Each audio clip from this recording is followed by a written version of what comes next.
I cannot get this bag out of my head. The more I look at it, I feel like I can make this with some modifications. Have I made a bag before? No. Do I know what I'm doing? Also no, but I'm gonna try. Let's go to Tandy to see what I can find.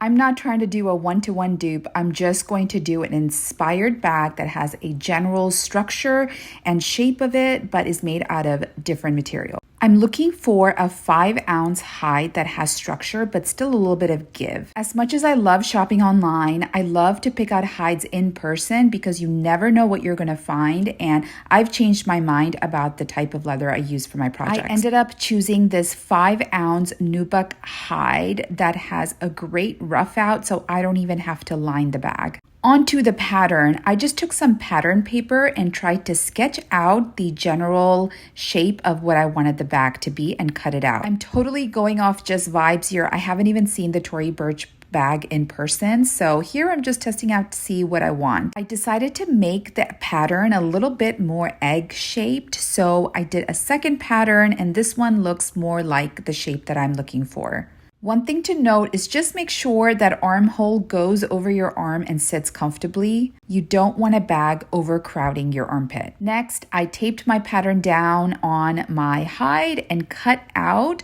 2 pieces of the same pattern. I don't have a professional workshop, so here I'm using a cutting board just to protect my surface, and I'm using a utility knife to cut my hide out. If you're starting out, just use what you have, buy budget tools, and then upgrade slowly as you figure out what works for you and your style of making projects. I've cut out both halves of the bag, and now I'm just double checking to make sure that I'm happy with both sides before I proceed.